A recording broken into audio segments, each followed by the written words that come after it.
Здравствуйте, уважаемые зрители и подписчики канала Рыболовные снасти и рыболовные мережи. В прошлый раз мы с вами рассматривали вопрос по поводу, как заштопать дырку, да? Вот в прошлый раз на этой сетке мы с вами штопали дырку. Заштопали рваную дырку. Сегодня мы с вами посмотрим и поучимся заштопать, скажем, вырванный клок. Вырванный клок непосредственно сети полотна. Сам вырванный клок сети полотна. То есть заштопали мы вот эту дырочку, да, а сейчас допустим, что вы вырвали там или каким-то образом зацепили и вырвали клок. Ну так же, как и в прошлый раз, полностью мы не будем с вами делать. Полностью с вами не будем делать, скажем, непосредственно большую дырку, да, будем учиться как бы на маленькой дырке. Будем учиться на маленькой дырке. Ну вот, допустим, мы в прошлый раз с вами заштопали, тут разницы нет, да. Ну вот, будем теперь с вами учиться, просто обрежем это все. И представим, что это вырванная дырка, клок. Каким-то образом она вырвана. То есть зацепили где-то за лодку, дернули хорошо, и у вас все вырвалось. Или поставили китайскую сеть, да. Кто-то мне там говорил, что у кого-то бережливо относятся даже к китайским сетям. То есть непосредственно их даже штопают. Я, правда, плохо представляю, что там штопать и зачем, для какой цели это делать. Но, скажем, да, я понимаю, у каждого свой, наверное, доход. Сети китайские считаются одноразовые сети, да, считается на... Поймал рыбу, как говорится, на уху и ее выкинул. Ее функциональное действие и применение. Ну вот, получилась вот такая дырка у нас, да, просто дыра, дыра, тут щука пробежала и все порвала, и у вас осталась дыра. Так же, как непосредственно и при штопании, да, мы уже разбирали с вами вопрос, каким образом мы будем это, тут мы понимаем, разобрали эту дырку, да, и смотрим, ага, вырванный клок, не хватает полотна. Если на каких-то более других вещах, там, скажем, ну, как в принципе, как правило, это провязывают вручную. Но если большие какие-то объемы дыры, да, скажем, у кого-то есть материал, можно сюда вшить, скажем, непосредственно кусок. Сделать заплатку и вшить сюда кусок недостающей сети, если у вас есть материал, да, есть какое-то отдельное сетеполотно. Если нету сетеполотна, ну, точно так же, как и провязываете сеть, необходимо ее провязать. Начинаем мы, опять же, если потом уже на примере мы с вами разберем, скажем, по готовой рыболовной сети.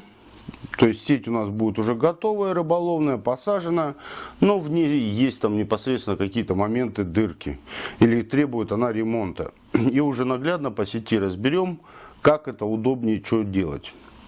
Сейчас мы просто разбираем на вопросе здесь непосредственно. Мы знаем, посмотрели, то есть ее ничего не подцепить, то есть или надо вшивать сюда клок, или просто провязывать непосредственно полотно. Начинаем мы также с верхнего ряда. Смотрим, как у нас верхний ряд идет. Верхние петли. Вот петля идет, да. Тут не хватает. Раз, два, три. Четвертая петля есть, да. И дальше, то есть идет, то есть одна петля в ряду присутствует, первая, три не хватает, и последняя, четвертая тоже присутствует, она есть.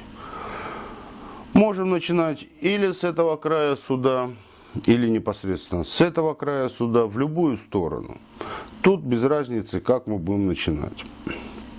Значит, мы подвязываемся здесь непосредственно вот к узелку, к этому узелку, который вот за петлей есть узел, и есть один хвостик здесь. И мы подвязываемся за петлю.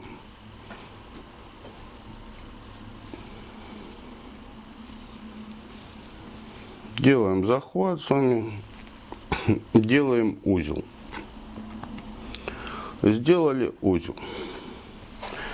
Здесь непосредственно также мы можем, кто умеет непосредственно, скажем, уже там работая, вязать или, скажем, вязать или еще что-то, какие-то моменты, можно делать это на руках, как я вам показывал в прошлый раз. Раз, два, подтянуть, размерность дать на пальцах, да, размерность дать на пальцах и сделать узел, то есть добавить эту петлю. Но так как у нас здесь рваная с вами, вырванный клок, то удобнее применить уже непосредственно, скажем, ну, я называю это плиточка. Применить плиточку, да, вот она у меня размерность, я на пальцах сделал эту размерность по эту плиточку, вот два узелка у меня на плиточке. То есть у кого, кто работает долго с сетями, он уже видит это, как бы, какую размерность надо необходимо им сделать. Он просто это, скажем, уже опыт на глаз, там, как еще объяснить, я не знаю, да, на глаз, на руку делает точные размеры. Кто долго работает с сетеполотными, с сетями. Для тех уже нету, как бы, принципиально. И начинаем просто на плашке этой, на плитке, быстрее это делать. Делаем узел, то есть добавляем сюда, в этот ряд, вторую ячею, формируем вторую ячею. Да, сформировали мы вторую, опять подхватываем третью, формируем, делаем третью ячею. И у нас с вами, то, что мы с вами изначально смотрели, у нас остается с вами там еще четвертая готовая. Здесь, ну вот, нитка у меня прорезалась.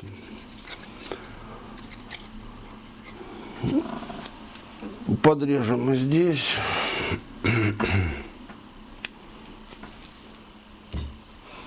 Опять же, где оборвалась нитка, сюда же я и присаживаю. Оборвалась почему? Потому что плиточка немножко не обработана. Надо лучше обработать края. Режет, там взять или напильник, или шкурку, да, и обработать эти края. У меня более острые эти края. Плохо обработаны. Делаем опять, можем таким узлом вязать, на канале представлены узлы, да, или вот простым таким узлом ее сделать, узел. То есть какой узел необходимо, который вам удобно, вы можете выбрать, использовать не такой узел, который я показываю, да, выбрать какой-то, узлов очень много, мы просто их все разбирать не будем. В интернете их большое количество узлов, можете выбрать, который вам удобно. Значит, когда мы провязали третью ячею здесь с вами, да, вот мы в ряду провязали. Да, первая у нас, вторая провязана, третья, четвертая провязали. И пятая у нас вот тут целиковая. Вы можете обрезать и начать заново, к примеру, да. Ну, я вот тут подрезать, да, и прицепиться в другое место. Ну, я, как правило, не делаю этого. Я сразу делаю провяз, там, и даже готовая ячея, скажем, к примеру, она готовая. Ну, делаю провяз на готовую ячею. То есть, добавляю здесь же нитку, страшного в этом ничего нет. И уже, то есть, не обрезая нить, работаю, не обрезая нить. И вот сюда опускаюсь уже непосредственно, да, на этот узел, чтобы уже ряд проходить в другую сторону. Подцепляюсь к этому узлу.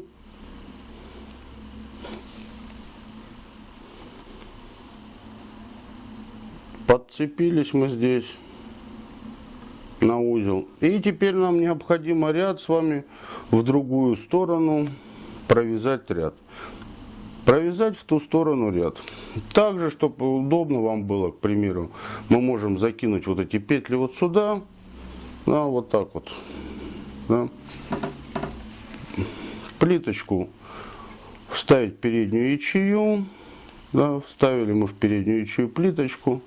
И спокойно начинаем уже подцеплять петли. Вот у нас идет вот эта двойная уже петля. Двойная петля, которую я сделаю, которая присутствует здесь, ячья. Она целая нитка. Я их подхватываю 2 и провязываю уже 2. И начинаю прихватывать уже эти петли. Просто удобно, что в эту сторону я их перекинул. Удобнее так работать, чтобы с того края не начинать. Да? Я провязываю в одну сторону, слева направо, потом справа налево. То есть не перерезая нити, не перехватываясь.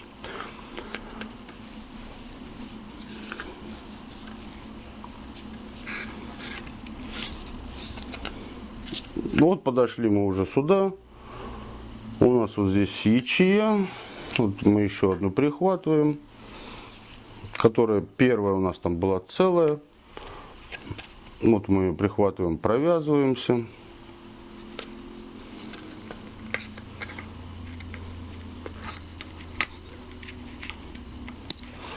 Теперь снимаю я это все с плиточки и смотрим. Вот я провязал это то, что было первое. Нам необходимо сформировать с вами еще ячею одну. Вот здесь ячею одну. Опуститься вот сюда, не обрезая нить. Вот сюда на этот узел. И уже провязаться в ту сторону точно так же. То есть здесь я на руках, можно на плиточке. Удобнее, быстрее на руках это сделать, скажем, эту ячею. Сделал, выровнял, сделал узел. И теперь вот опускаюсь вот сюда, вот к крайнему, вот где хвостик. Я опускаюсь где хвостик. И теперь мы вставим плиточку и начнем провязывать ряд уже в ту сторону, в другую сторону, подцепляя эти петли.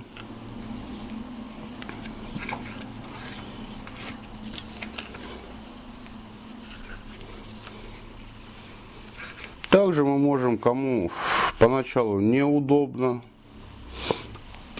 да, делать именно так, вы можете начинать слева направо. Сейчас покажу, как это делается. То есть непосредственно, когда ряд, к примеру, провязали,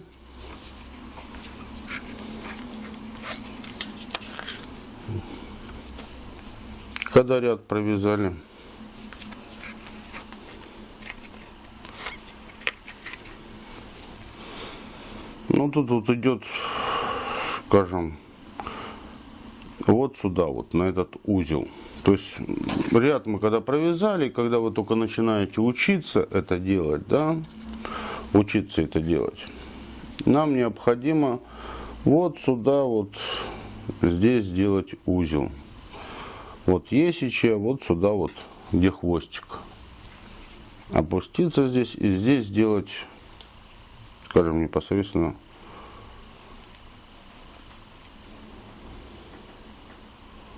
сделать тут узел.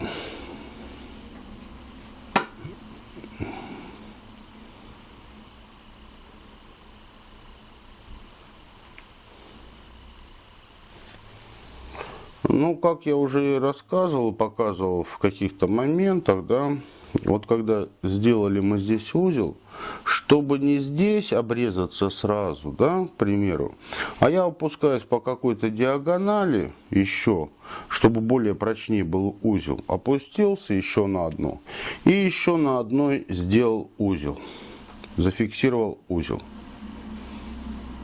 И теперь уже только подрезал эту нить. То есть я сейчас показываю, если кому-то неудобно в обратную сторону идти, я мог не обрезать этот узел, а работать дальше.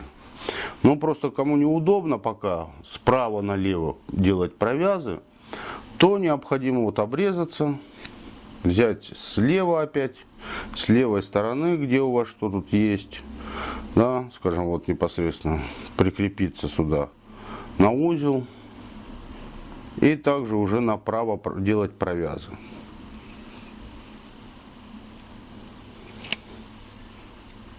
То есть прихватили здесь.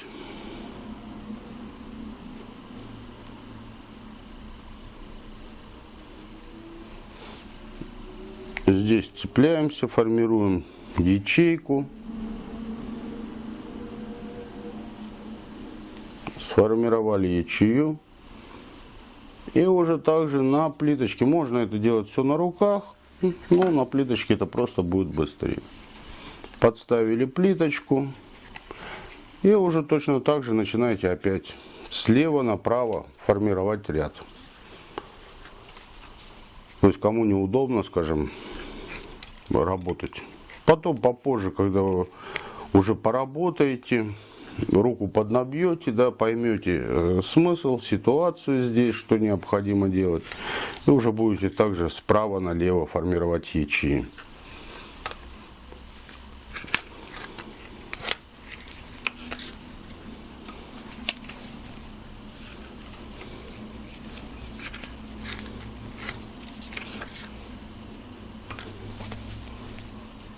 Вот мы последнюю ячейку с вами провязали здесь. Провязали последнюю. Снимаем это с плиточки и смотрим, что тут у нас есть. Да, вот одна ячейка. Здесь мы к ней подцепляемся. Подцепляемся. Делаем узел.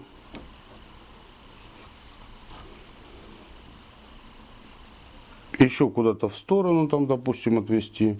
И можно было бы обрезать, да, это все. Но я обрезать не буду. Непосредственно эту уже одеваем на плиточку, ячейку первую. Одеваем на плиточку. Чтобы было удобно провязывать вот эти ячейки все сюда. Перекидываем через полотно. И уже не подрывая ни нить, начинаем уже эти ячейки провязывать.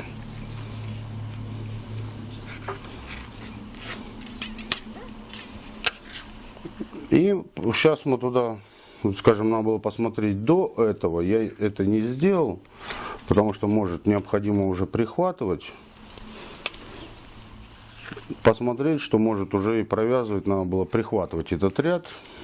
Ну, сейчас просмотрим. Дойдем до того. Уже начали так. Дойдем.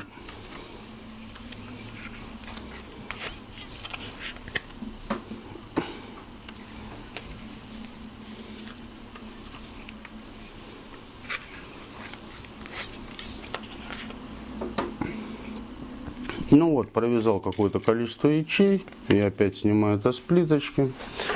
Подошли мы сюда. Нет, довольно-таки мы хороший тут клочок с вами вырезали, да.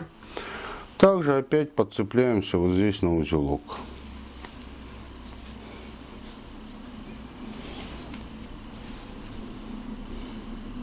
Это мы подцепляемся сейчас на узелок.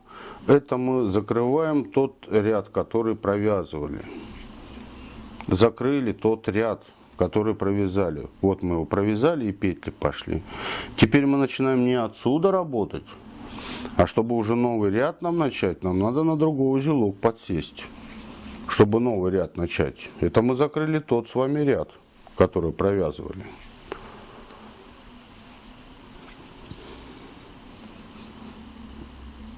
Теперь вот на один узелок мы опустились, ниже с вами, да? И нам необходимо провязать следующий. И провязываем уже в другую сторону следующий ряд.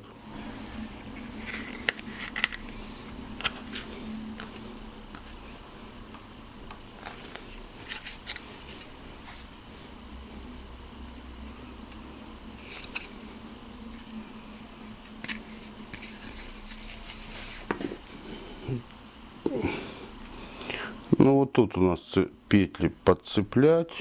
С той стороны, скорее всего, придется уже. С той стороны придется подцеплять петли. А тут дырочка опускается пониже. То есть здесь еще придется довязывать.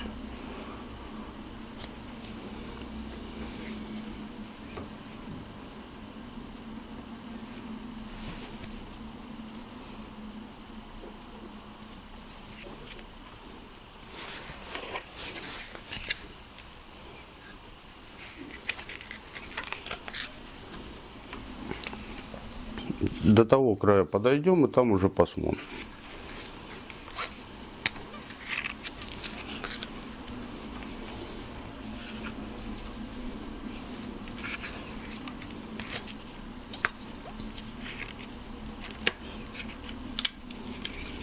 Нитку применяем для того, чтобы штопать рыболовные сети или какие-то непосредственно полотна той же нитью, что и, скажем, на сетеполотне. Подбираем точно такую же толщину нити. Независимо, что это штопать. Сетеполотно или дель рыболовную. Да, вот здесь мы сейчас с вами закрываем вот эту петлю.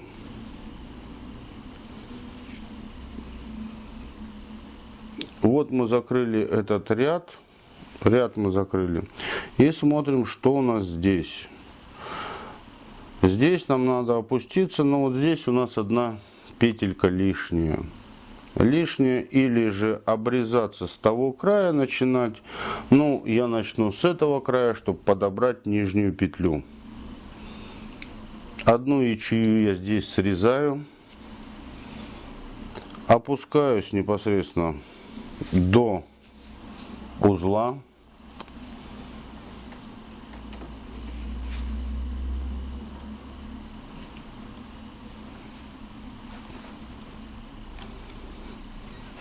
Опускаюсь я здесь до узла.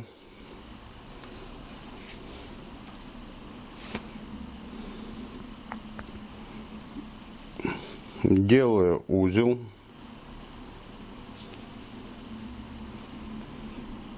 Сделал узел. И теперь, чтобы потом прихватить, вот одна петелька здесь есть, раз петля, две петли есть, да, можно прихватить, возвращаясь в обратную сторону, уже прихватить две петли, две ячеи прихватить. То есть сейчас я делаю сюда, формирую ячею сформировал, да. Скажем, если кто-то даже запутается, ничего страшного в этом нет, если вы их там, скажем, подрежете, если вы их пропустите. Так мы должны с вами были подставить плиточку и просто сделать ряд, прогнать. Но когда мы делаем ряд, скажем, вот так, да, петля же будет состоять вот так. И зачем нам пропускать ячею, когда мы можем низ подстегнуть? Низ там идут ячи, их просто пристегнуть. Если через плиточку, получится вот так. Да? Нитка будет идти. А здесь мы сразу вот здесь снизу прицепим и потом опять сделаем узел вверху. То есть вот данная ячея, которая висит уже на полотне, ее прихватываем. Вот она снизу идет. Мы выдерживаем тоже расстояние, которое необходимо нам. Да? Необходимое расстояние. Фиксируем. И делаем узел. Теперь уже только мы с вами уже вернемся к верху. Зафиксируем там наверху уже узел. На ряду.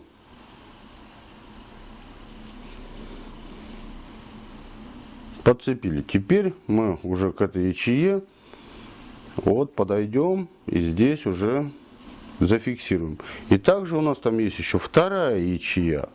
Да, и чтобы ее не пропускать и, скажем, не подрезать потом, если мы бы вернулись, то они бы нам мешали, нам бы пришлось их просто срезать. То, что по низу сетное полотно, мы с вами уже сразу подшиваем, прихватывая эти ячи. Вот мы прихватили уже, две прихватили. И теперь нам остается подформировать здесь немного. Подсобрать. Выравниваем, делаем узел. И вот тут остается провязать одну ячею. Можно на руках, можно на плиточке.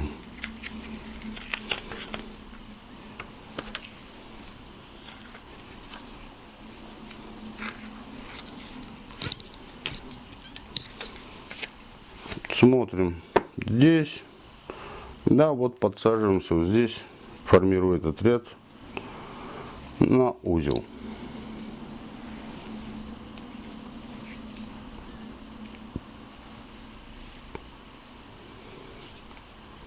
Это опять мы с вами сделали, то есть тот ряд. И чтобы нам уже дальше надо опуститься, чтобы, как говорится, на следующий ряд. Не начинать от того узла, который мы закончили ряд.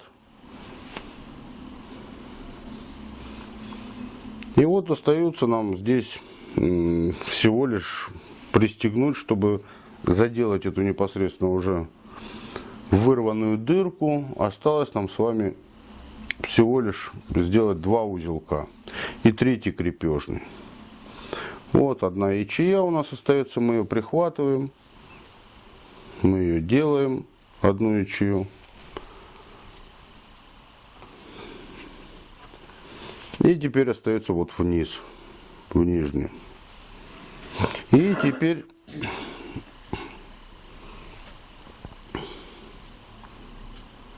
остается теперь только нижний. Мы сделали. И, как я вам говорил, в сторону мы отходим с вами, в сторону, да.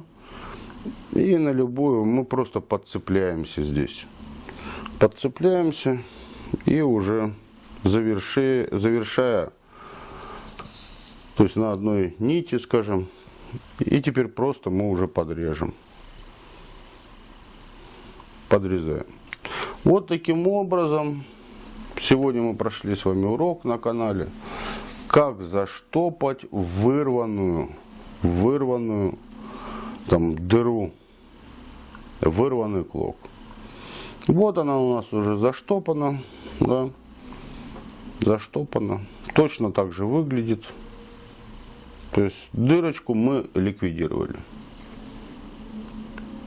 И вот таким же образом, если, как я вам вначале еще говорил, что если есть у вас сетеполотно, если будет интересно, кому необходимо, это посмотреть, как это делается, допустим, добавляется полотно, там, допустим, если в большую дырку и другой клок, непосредственно другое сетеполотно, если есть кусок, да, не прошивать вот это все, то, что мы с вами сейчас сделали, а просто вшить сюда, сделать заплатку, если, допустим, дырка большая, вшивается, делается заплатка сетеполотна, и уже как штопается, как женщины штопают штаны, так мы штопаем рыболовные сети. Все, спасибо всем за внимание. Сегодня мы проходили этот урок. Подписывайтесь на канал, следите за новостями. Всего самого хорошего, хорошего дня и удачного дня, вернее, и хорошего настроения. Все, спасибо, до новых встреч.